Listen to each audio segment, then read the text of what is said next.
They say the war lasted 3 hours. That's a lie. The war lasted exactly 7 minutes genocides before breakfast became a problem. Not the act itself. The Korvathi had long since systematized extinction into a bureaucratic process, complete with efficiency metrics and performance reviews. No, the problem was that Court could no longer remember what he'd eaten that morning, or yesterday morning. The meals blurred together like the civilizations. Nutritionally adequate, strategically necessary, ultimately forgettable. He stood on the bridge of the Eternal Victory, his flagship, watching the tactical display render 299 other Korvathi warships in crisp holographic detail.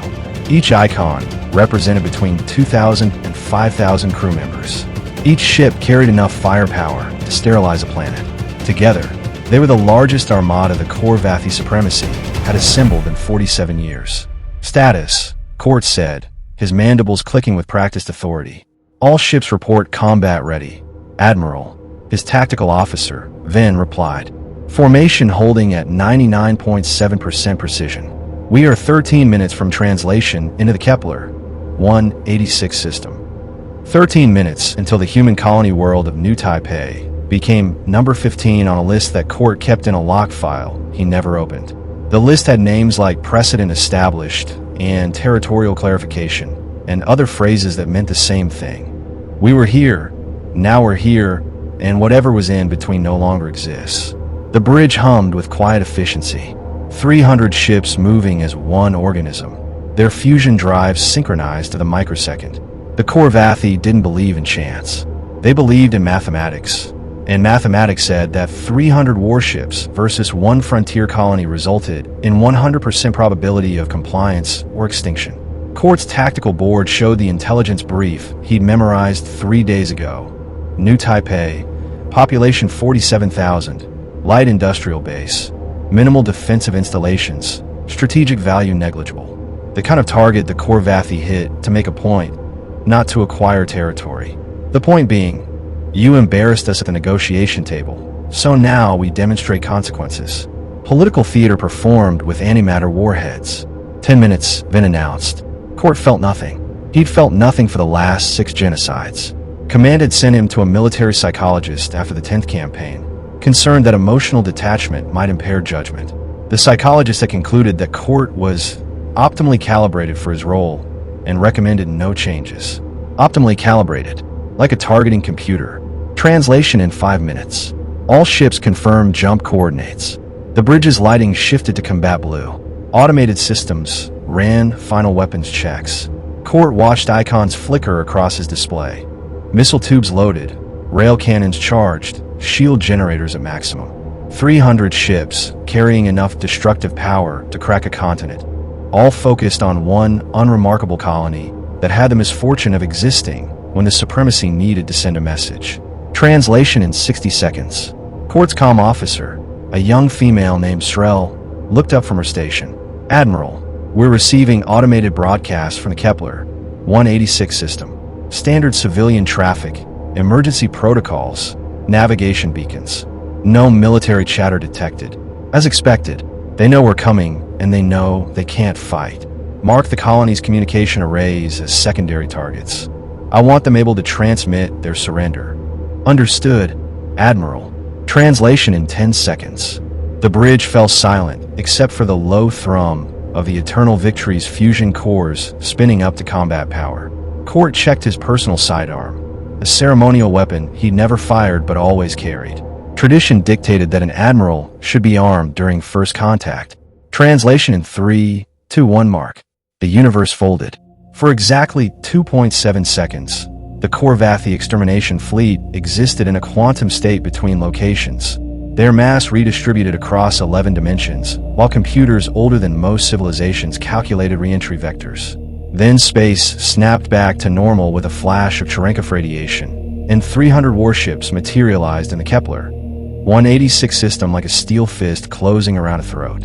All ships report successful translation, Vince said. Formation integrity maintained. Target system acquired. Beginning tactical scan. He stopped. Court's mandibles twitched. Report. Contact. Admiral. Single vessel. Range. 400,000 kilometers. Bearing. Directly ahead, blocking our approach vector. The main view screen flickered to life, magnifying the contact. One ship. Court stared at it for 3 full seconds before his brain categorized what he was seeing. It was old. Not old like a veteran ship that had seen hard service. Old like a museum piece someone had inexplicably decided to crew and deploy. The hull showed damage patterns from at least 5 different weapon types, patched with materials that didn't match the original construction. Scarring from plasma burns ran along the starboard side. The port shield emitter housing looked like it had been replaced with components from an entirely different ship class. The vessel's profile matched human design aesthetics from 60, maybe 70 years ago. Blocky, inelegant, built for function over form with fusion drives that produced a thermal signature indicating maybe 40% efficiency. Modern human ships ran at 76% minimum. Designation? Court asked. Vin consulted his sensors. Transponder identifies her as TFS Remembrance. Terran Federation Registry. Mass approximately 800 meters length. Cruiser or possibly heavy destroyer class. I'm reading. Admiral. I'm reading minimal weapon signatures. Standard missile tubes, possibly some rail cannons, but nothing that should threaten even our lightest escorts. Fleet support. Negative. No additional contacts detected within sensor range. She's alone. Court felt something he hadn't experienced in years. Confusion. The humans weren't stupid. They had to know that New Taipei was indefensible. The strategic calculus was simple. Evacuate civilians. File a diplomatic protest. Negotiate reparations later. Sending one obsolete warship to face 300 Corvathi vessels wasn't courage. It was insanity. Unless. Full spectrum analysis. Court ordered. I want to know everything about that ship. Hull composition, power output, weapons loadout, crew complement, communications frequencies, everything. His sensor officer, a grizzled veteran named Thek, worked his console with practiced efficiency. Scanning now. Admiral. Hull is standard titanium ceramic composite, matching human military specifications from the 2190s. Power signature indicates fusion reactors operating at 67% capacity. I'm detecting what appears to be standard defensive shields, though the field geometry is irregular, probably due to the mismatched components. Weapons. Confirmed missile tubes, rail cannons, possibly point defense lasers. No energy weapons detected. No exotic signatures. Crew complement estimated at 200 to 300 based on life support readings. Threat assessment. Thek didn't hesitate. Negligible. Admiral. That ship couldn't scratch our shields, even if we gave her a free shot. Court nodded slowly. The confusion crystallized into certainty. This was a gesture. A symbolic stand. The humans knew they'd lose, but needed to be seen trying. It was almost respectful. Open a channel, Court ordered. Let's make this quick. Shrell's claws danced across her console. Channel open, Admiral. The view screen split.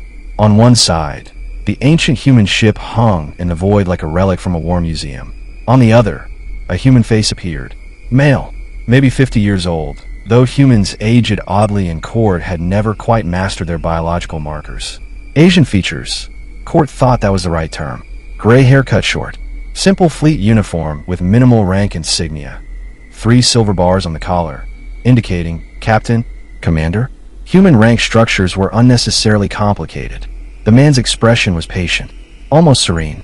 His eyes held the kind of calm that Court associated with meditation or deep fatigue. This is Captain Marcus Chun of the TFS Remembrance, the human said. His voice was conversational, like he was greeting a neighbor rather than an extinction fleet. You are violating Terran territorial space under Section 7 of the Boundary Protocols. Turn your fleet around and leave immediately. Court felt his mandibles twitch in what might have been amusement. Captain Chun, he said, keeping his voice measured and professional. I am Admiral Court Vasmaroon of the Corvathi Supremacy. I command 300 warships. You have one aging vessel that my sensors indicate was already obsolete when your grandfather was young. Be reasonable. We will allow New Taipei's population to evacuate before we establish our presence. You have 6 hours to organize the refugee ships. Chin's expression didn't change. No. Court's amusement grew. Captain, I appreciate symbolic gestures, but this is not a negotiation. You cannot win this engagement. You cannot even survive it. Stand down, and you may live to. Turn back, Chin repeated. Same tone, same patient calm. This is your final warning. Court leaned forward. all four of his eyes focused on the human captain's face. "Or what, Captain Chun? You'll fight us? One ship against 300. For the first time, something flickered in Chin's expression. Not fear, not anger. Something closer to resignation, sadness. "Admiral," Chin said quietly, "how many ships do you think you'll have left if you proceed?" The question hung in the space between them. Court barked a laugh that echoed across the bridge. Several officers joined in. The idea that this antique ship could threaten even one of their escorts was absurd. The possibility that it could threaten the entire fleet was beyond ridiculous. It entered the realm of mathematical impossibility. "Captain Chun," Court said, fighting down his amusement, "I admire your courage. Truly. But courage is not armor. Stand down, or I will demonstrate the consequences of symbolic resistance." Chin's eyes held Court's gaze for a long moment. Then, with what might have been a sigh, the human captain nodded slowly. "Okay," Chin said. "Don't say I didn't warn you." The transmission cut. Court turned to his tactical officer. "Forward formation. Target the human vessel first. I want it disabled, not destroyed. Their captain has earned a clean death rather than slow suffocation in a crippled ship. Then, coordinate with Admiral."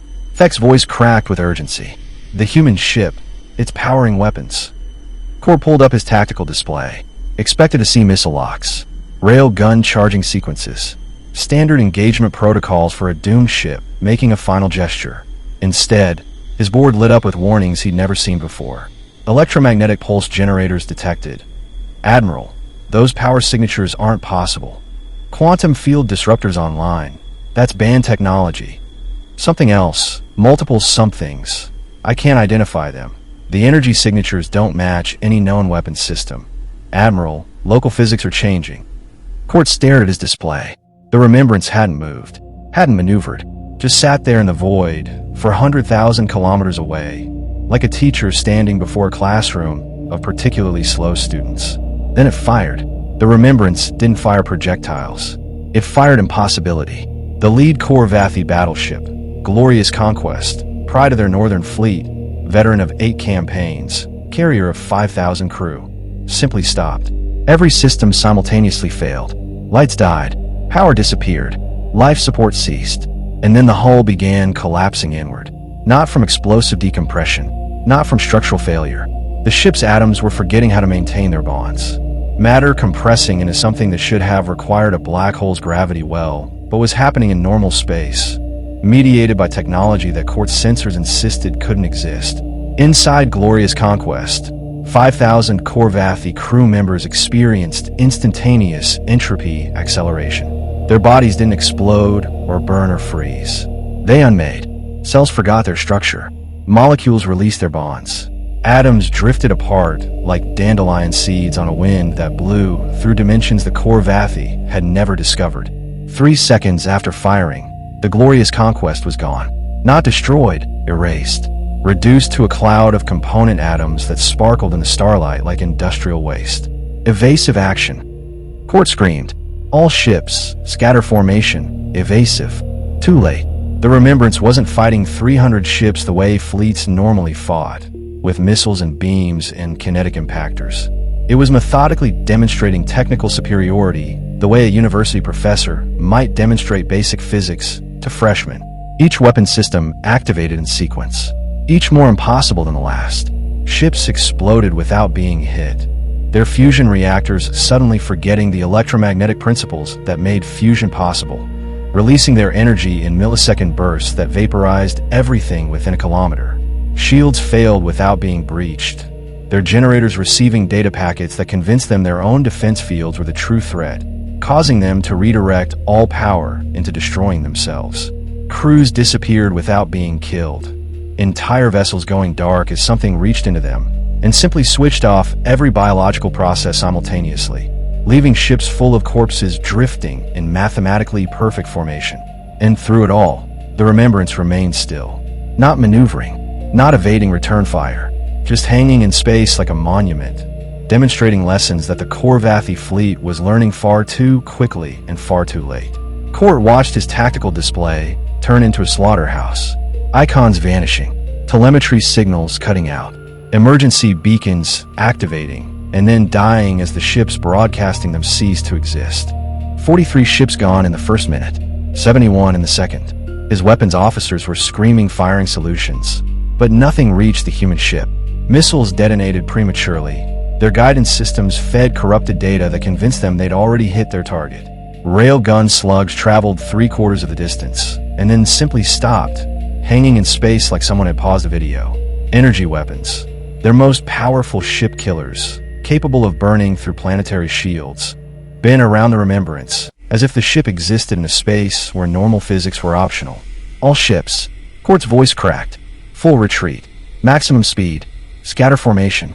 Get out of range. But what was the range of weapons that rewrote physics? How did you flee from something that could reach inside your ship and tell your atoms to remember they had better things to do than hold together? The Armada scattered. 300 ships that had moved as one perfect organism now broke apart like a school of fish encountering a predator. Each vessel desperately calculating individual survival odds. Captain Chen's voice returned to all channels. Quiet. Patient. Exactly as it had been before. I warned you, he said. You have 10 seconds to begin retreat maneuvers. Ships that comply will be spared. Ships that don't will serve as examples. Court looked at his tactical display through the green haze of his own terror. 57 ships already gone. The rest fleeing in random vectors, abandoning all formation discipline in their panic to escape. All ships. Court whispered into the fleet-wide channel. Full retreat. Maximum speed. Comply immediately. He watched his mighty armada run. Watched 300 warships. 2 centuries of military engineering. The pride of the Corvathi supremacy. Flee from one obsolete human cruiser like children running from a nightmare. The Remembrance ceased firing. Ships that were fleeing survived. Ships that had tried to maintain engagement posture for even 3 seconds after the order didn't. Court counted the losses. 94 ships. Over 200,000 crew. Gone in less than 4 minutes of engagement. And then Captain Chen spoke one more time. Admiral Court. The human's voice was almost gentle. You may keep 10 ships. The rest are forfeit. Court's world became very small and very cold. What? He whispered. The Remembrance's weapons pulsed again. Not the reality-breaking horrors from before. This was something different. Something almost surgical in its precision. 247 Corvathi warships, including Court's flagship, the Eternal Victory, stopped as if someone had flipped a switch. Not destroyed, not disabled, just stopped, and then they disassembled. At the molecular level, Court watched through his failing view screen as his ship came apart around him. Not violently, not with explosions or fire. The hull plating simply released its atomic bonds and drifted away in perfect geometric patterns. Bulkheads dissolved. Consoles evaporated into their component elements. He should have died. His entire bridge crew should have died. But whatever force was taking his ship apart recognized the difference between vessel and crew, between steel and flesh. Court found himself floating in space, somehow alive, somehow breathing, somehow protected by a force field he couldn't detect. Watching 247 Corvathi warships reduce themselves to clouds of carefully organized atoms. The atoms didn't scatter. They arranged themselves, formed patterns, spelled out words visible from light years away, written in letters 1,000 kilometers tall. Boundaries matter. Court floated there for 3 hours before the 10 surviving Corvathi ships, the ones Chun had graciously allowed to remain intact, collected the 30,000 crew members who had been carefully extracted from their disassembled vessels and placed in protective fields. Not a single crew member had been harmed, not one injury, not even a bruise from the sudden decompression that should have killed them all. The Remembrance waited until every survivor was recovered. Then Captain Chen's face appeared one final time on the emergency frequencies. Admiral Court, he said, when you return to your supremacy, please deliver a message. The Terran Federation maintains defensive installations on all our border worlds. What you encountered today was one of our older models. We have 847 others like her, and 200 that are significantly more advanced. We do not seek conflict, but we will not permit aggression. Choose your next actions carefully. The transmission ended. Court made the journey home in a borrowed cabin on the cruiser Defiant Edge, one of the 10 ships Chun had allowed to survive. He spent most of the trip staring at reports he couldn't process, trying to understand how one ship had done what entire fleets shouldn't have been able to accomplish. The Supremacy convened an emergency military tribunal. They wanted explanations. Wanted to understand how Admiral Court Vas Maroon, architect of 14 successful genocides, had lost 290 ships to one obsolete human cruiser. Court told them the truth. The ship hadn't been obsolete. The weapons hadn't been standard. The humans had been playing games during diplomatic negotiations, hiding capabilities that made the Corvathi look like children with sharpened sticks. The tribunal demanded he prove it, demanded tactical data, demanded sensor logs. Court provided everything, showed them the recordings of ships unmaking themselves, showed them the mathematical impossibilities that had written "boundaries matter" in atomic letters across half a star system. The tribunal's senior admiral, an ancient Corvathi named Thrace who had overseen the Supremacy's military for 30 years, reviewed the evidence for 6 hours. Then he looked at Court with all 4 eyes and said something Court would remember for the rest of his life. So we didn't know what they could do. Now we do. And now we know to never, ever try to find out what else they've been hiding. The Corvathi Supremacy issued a formal apology to the Terran Federation, paid reparations to New Taipei, agreed to respect all established boundaries, signed treaties they previously ignored, and across Corvathi space, in secure military facilities, researchers began the long, humbling process of trying to understand how the humans had done it. How one ship, one supposedly obsolete ship, had demonstrated capabilities that suggested humanity had been playing chess while everyone else was still learning checkers. They never figured it out. 50 years later, Admiral Court Vas Maroon retired with full honors. He lived another 30 years in a modest home on Corvathi Prime, tending a small garden and writing occasional articles for military journals. He never forgot the face of Captain Marcus Chun, never forgot the patient, almost sad expression of a human who had tried to warn him, who had given him every opportunity to turn back. And he never forgot the final thing Chun had said, words that haunted Court's dreams for decades. How many ships do you think you'll have left? The human captain had already known the answer. He'd been trying to save them.